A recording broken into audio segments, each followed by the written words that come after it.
I sold your house to teach you a lesson about respect. My stepmother sneered over the phone. The new owners move in next week. I smiled, remembering the secret meeting with my late father's lawyer. Good luck with that, I replied.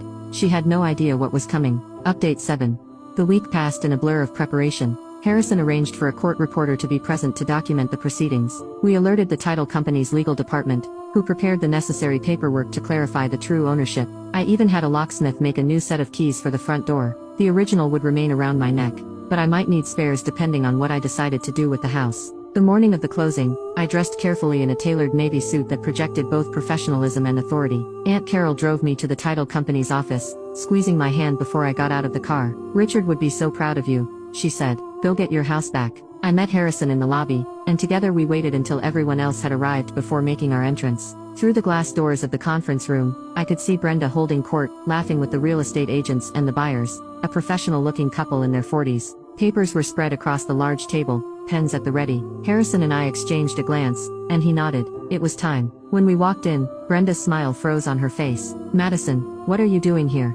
"Hello Brenda," I said calmly. "I believe you're trying to sell my house." The conference room at Boston Trust Title Company fell silent as all eyes turned to me. Brenda recovered quickly, her smile tightening into something predatory. "Madison is my late husband's daughter," she explained to the confused buyers. "She's having some trouble accepting the sale, but I assure you everything is in order." She turned to me, her voice hardening. "This is highly inappropriate. If you wanted to say goodbye to the house, you should have done it earlier." The male buyer, who introduced himself as Jonathan Kelly, looked uncomfortable. "Perhaps we should give you a moment to sort this out."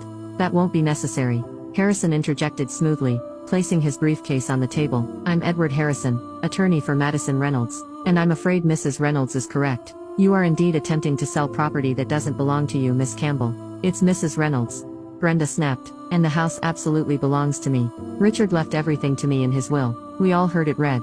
The title company representative, a woman named Miss Patel, who had been quietly observing, spoke up. "We have a copy of Mr. Reynolds' will on file, which does indeed leave his estate to his wife, Brenda Campbell Reynolds. The will addresses assets that were in Richard Reynolds' name at the time of his death," Harrison explained, opening his briefcase and withdrawing a folder. "However, the property at 47 Beacon Hill Avenue was not among those assets." He handed a document to Miss Patel. "This is the deed transferring ownership of the property to the Reynolds Family Trust, dated May 15, 2016, 3 years before Mr. Reynolds married his second wife." Miss Patel examined the document carefully, then nodded. "This appears to be in order, but I'll need to see the trust documents as well." Harrison produced another set of papers. The trust designates Richard Reynolds as beneficiary during his lifetime, with Madison Reynolds as successor beneficiary upon his death. Madison is also named as trustee. Brenda's face had gone from confidence to confusion to fury in the space of seconds. "This is ridiculous. Richard never mentioned any trust to me. He couldn't have done this without my knowledge." "On the contrary," Harrison replied calmly, "the trust was established long before you entered the picture, Miss Campbell. Mr. Reynolds had no obligation to inform you of its existence, particularly as it concerned property that was never part of your marital assets." Miss Patel was reviewing the trust documents with increasing concern. "These appear to be legally executed, and properly recorded with the county." She turned to her computer, typing rapidly. "Yes, here it is in the property records. The last transfer of this property was to the Reynolds Family Trust in 2016.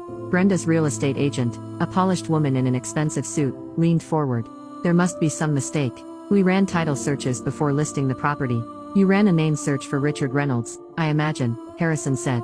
"But as the property was owned by a trust, not an individual, it wouldn't have appeared in those results." Mrs. Kelly, the female buyer, looked increasingly distressed. "What does this mean for our purchase?" Miss Patel sighed. "It means that Mrs. Reynolds, Brenda Reynolds, does not have the legal right to sell this property. She is not the owner."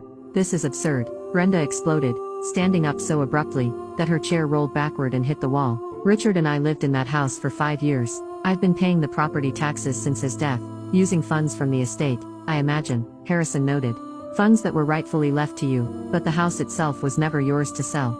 Brenda turned to me, her carefully maintained facade crumbling to reveal the rage beneath. "You knew about this. You let me list the house, find buyers, go through this whole process knowing I couldn't sell it." "Yes," I said simply, "just like you knew the house meant everything to me, and still planned to sell it out from under me, without a second thought."